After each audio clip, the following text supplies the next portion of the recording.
É um prazer ter este momento com vocês, de diálogo, de reflexão na Palavra de Deus, também nos desafios que nós temos ao nosso redor. E eu gostaria de compartilhar com você que me ouve uma reflexão que dias atrás eu tive a oportunidade de fazer por ocasião de uma celebração de ação de graças pela vida de um senhor que foi muito importante na minha experiência e trajetória de vida, quando eu ainda era adolescente, e os familiares e amigos se reuniram no Rio de Janeiro e propuseram essa celebração de ação de graças, porque ele já estava com 82 anos e tinha feito um trabalho muito significativo com os adolescentes. E nós fomos convidados, então, a compartilhar da Palavra de Deus naquele momento de ação de graças. E imediatamente veio à minha mente a temática da memória e da gratidão, porque estava bastante bem relacionada com aquela oportunidade. E no intuito de refletir sobre a Palavra de Deus com aquela comunidade, eu então escolhi o texto que é muito conhecido da Palavra de Deus, o texto bíblico de Filipenses, que eu vou compartilhar com vocês nesse instante. Agradeço a meu Deus toda vez que me lembro de vocês, em todas as minhas orações em favor de vocês. Sempre oro com alegria, por causa da cooperação que vocês têm dado ao Evangelho, desde o primeiro dia até agora. Estou convencido de que aquele que começou boa obra em vocês vai completá-la até o dia de Cristo Jesus. E é justo que eu sinta assim a respeito de todos vocês, uma vez que os tenho em meu coração. Pois quer nas correntes, quer que me prendem, quer defendendo e confirmando o Evangelho, todos vocês participam comigo na graça de Deus. Deus é minha testemunha de como tenho saudade de todos vocês com a profunda afeição de Cristo Jesus. Esta é a minha oração, que o amor de vocês aumente cada vez mais em conhecimento e em toda percepção, para discernirem o que é melhor, a fim de serem puros e irrepreensíveis até o dia de Cristo, cheios do fruto da justiça, fruto que vem por meio de Jesus Cristo para a glória e louvor de Deus. E na reflexão sobre a memória e a gratidão, uma das primeiras considerações é que quando a memória ela não é acompanhada desse sentimento positivo, do reconhecimento de Deus, da gratidão que temos pela vida, ela pode se tornar amarga. Daí a importância de nós juntarmos a memória e a gratidão. Se olharmos com atenção, nós vamos ver que em toda a Palavra de Deus, do Gênesis ao Apocalipse, nós percebemos essas duas dimensões fortemente, a memória e a gratidão. Isso está muito explícito na experiência do Êxodo, onde, tempos depois, décadas e séculos, sempre era necessário que o povo de Israel pudesse lembrar de que Deus havia agido favoravelmente e o libertado. E aquela memória, misturada àquela gratidão, possibilitava que a vida seguisse adiante. Possibilitava que aquele grupo, aquela nação pudesse ter uma perspectiva de futuro, um ideal, um entusiasmo pela vida. E é assim que ocorre com a memória. Tempos atrás, eu assisti um filme que marcou muito a minha vida. É um filme conhecido, chamado O Príncipe das Marés. É provável que você já tenha assistido. Neste filme, há uma psicanalista, Barbra Streisand, a atriz, onde ela acompanha uma jovem que passou por traumas enormes na sua vida. E essa jovem sequer tinha a possibilidade de falar sobre a sua própria experiência traumática. Sua memória estava apagada. E como todos sabem, na psicanálise é importantíssimo a memória. E essa psicanalista então recorre ao irmão desta jovem, estrelado por Nick Nolte, e ele então passa a ser a testemunha viva, aquele intermediador da memória da sua irmã, trazendo os fatos antigos da convivência familiar, os traumas, as dificuldades que certamente levaram aquela jovem àquela situação. E o que ocorre é que aquele homem também tinha o seu passado por demais traumatizado e com complicações.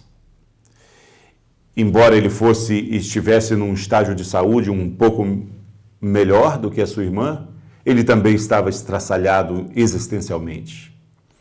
E a cena bonita do filme, desculpe me contar o final, mas vocês podem assistir, quem não teve essa oportunidade, é que a psicanalista, com a sua técnica, chega a um ponto decisivo da memória daquele homem, da qual ele se silencia, mas com o afeto dela e com a sua técnica, ele então chora copiosamente como uma criança.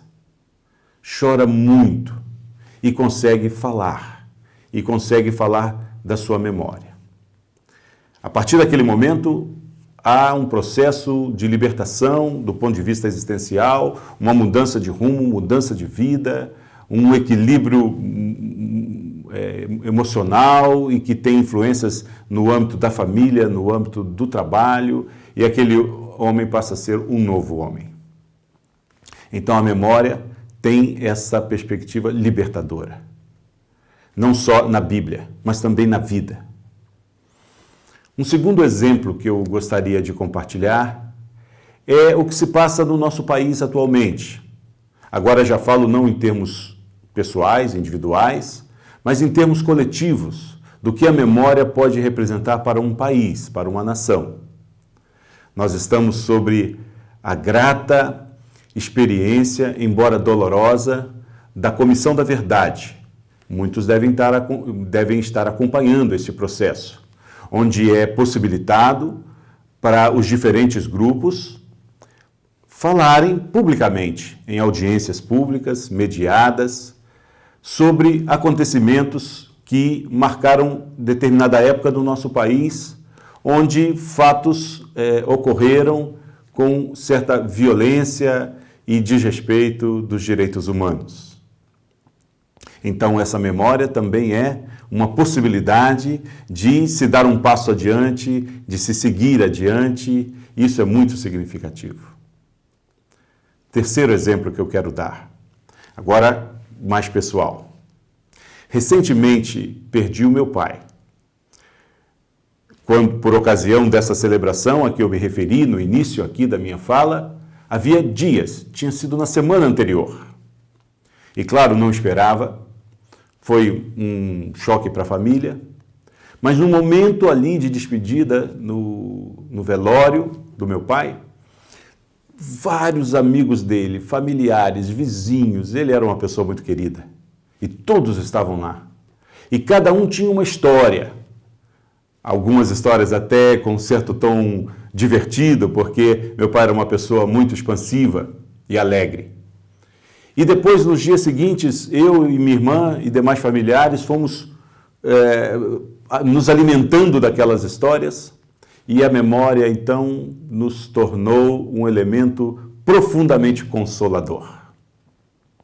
Então, para vocês perceberem que essa experiência bíblica que nós falamos aqui, ela está conectada com a experiência da vida, nos seus aspectos gerais, e como é importante a memória ser associada à gratidão a Deus. E nós somos gratos, na minha família, pela vida do meu pai, mesmo entristecidos aí com a perda, mas nós consideramos, então, algo muito positivo poder lembrar dele. E aqui essa referência bíblica nos mostra isso. É uma relação de afeto. E é bonita a palavra de Deus porque uma das primeiras coisas que são ditas aqui é a gratidão dessa liderança, apóstolo Paulo, Timóteo, pela comunidade de Filipos, os filipenses.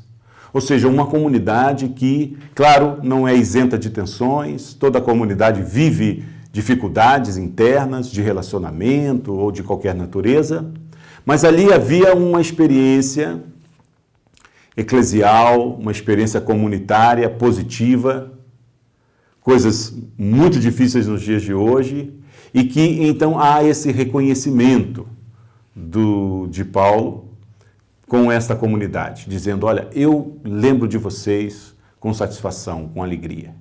Talvez essa seja uma indicação para as nossas comunidades, que elas possam ser lembradas pelas outras pessoas, lideranças ou não, com satisfação. E aqui há uma perspectiva interessante, que é a ideia de que nada é pronto nessa vida. Nós somos seres humanos em construção. Portanto, as comunidades, as igrejas também são em construção. Nós não temos uma realidade pronta e acabada.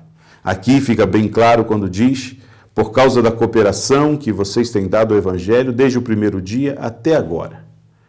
Estou convencido que aquele que começou a boa obra há de terminar. Então há um processo em curso de aperfeiçoamento da experiência salvífica, de aprendizado mútuo uns com os outros, de uma busca de uma espiritualidade que possa ser integradora, especialmente no nosso mundo de hoje tão desintegrador, tão individualista. A vivência da comunidade, ela é fundamental. A vivência participativa, onde todos possam se sentir acolhidos, se sentir participantes, isso é fundamental e nós vemos aqui na Bíblia esses traços. Agora, a situação do apóstolo Paulo não era uma situação simples. Ele vivia uma tensão muito forte e o texto bíblico que nós lemos retrata muito bem isso, quando ele diz que ele estava com algemas. E aqui não é um simbolismo, não é? Vocês sabem que há muitos simbolismos na Bíblia. Mas aqui é algema, vamos dizer assim na linguagem popular, de verdade. Ou seja, ele vivia a tensão de ser um preso. No caso, para usarmos uma linguagem de hoje, um preso político. Porque qual foi o crime que ele cometeu? Quais foram os motivos alegados para a prisão do apóstolo Paulo? Ele, naturalmente, na sua vivência do Evangelho, ele se colocou em confronto com o sistema político da época e por isso estava preso, foi preso e castigado. Então, um homem preso, político da época, se dirige a uma comunidade e traz à memória a gratidão a Deus. Observem que ele, na sua situação de desconforto, na situação de quem está preso, não sei se alguém já passou aqui por essa experiência, você que está me ouvindo, pode ser que sim, deve ser extremamente doloroso, não só fisicamente, mas para todo o ser, estar sob a prisão. E observem que essa condição não levou o apóstolo Paulo a um tipo de azedume, a um tipo de rancor, e ele fala com um afeto muito grande para aquela comunidade. Ele diz que, por exemplo, tem saudade dela, né? O teólogo Rubem Alves sempre disse que Deus mora aonde está o amor e a saudade. Ali Deus está presente. Isso é muito bonito, muito significativo. De que você tem saudade? De que pessoas, de que situações, de que grupos, não é? Aqui, na palavra de Deus, há essa referência positiva. que o apóstolo Paulo, na memória, lembra com gratidão. Há outros elementos que nós podemos destacar aqui. Que o vosso amor aumente cada vez mais. Então, há aí uma perspectiva de um certo otimismo que nós só encontraremos em Deus pela fé. Porque a realidade, muitas vezes vivida nos dias de hoje, é de um tipo de esfriamento do amor entre as pessoas. Não por ordem moral ou coisas do gênero, mas pelas influências que a sociedade tem, o individualismo crescente, a força do poder econômico, que vai fazendo com que as pessoas percam essa sensibilidade humana, esse afeto. No fundo, somos vítimas e isso traz consequências na vida pessoal, na vida da sociedade e na vida das igrejas. Agora, aqui há uma recomendação, né? Bonita. E, finalizando, a palavra de gratidão que está na memória bíblica, na memória do apóstolo Paulo, de uma comunidade identificada por estarem cheios do fruto da justiça. Como é a experiência da sua comunidade? Se ela for semelhante à comunidade dos filipenses, isso significaria, muito provavelmente, em que barreiras como a barreira social, que divide pessoas ricas e pessoas pobres, destinando aos ricos os privilégios, os melhores lugares, as melhores oportunidades na sociedade e, lamentavelmente, às vezes até mesmo em igrejas. Mas uma comunidade cheia do fruto de justiça não permite esse tipo de discriminação. Também podemos pensar na situação das mulheres, como elas são discriminadas, não é verdade? Você não percebe isso, você não sabe isso? Portanto, aqui, nessa referência bíblica, o texto traz à nossa memória de que eles eram cheios do fruto da justiça. Portanto, a relação entre homens e mulheres deve ser diferente, porque se é pautado pela justiça, então não pode ser firmada em dominações. E aí nós podemos fazer uma lista grande de outras situações de desigualdade social, cultural, onde a palavra de Deus nos chama a serem como esta comunidade, cheios do fruto da justiça. Eu desejo a todos vocês que Deus possa nos trazer sempre esta memória, que isso possa ser feito com gratidão, no reconhecimento de que, por nós mesmos, talvez não tenhamos boas condições de seguir nessa direção, que foi aqui indicada pelo texto bíblico. Mas, pela graça de Deus, assim como Ele fez no passado, Ele poderá fazer também conosco no presente. Então, eu espero que este momento de partilha da palavra de Deus alimente a nossa fé, não somente você que me escuta, mas também a mim, que isso seja uma referência fundamental para a nossa vida. Deixo para vocês um grande abraço e esperamos que a nossa sociedade e as nossas igrejas cada vez mais sejam semelhantes, ou pelo menos que estejam neste caminho indicado na palavra de Deus. Um forte e afetuoso abraço.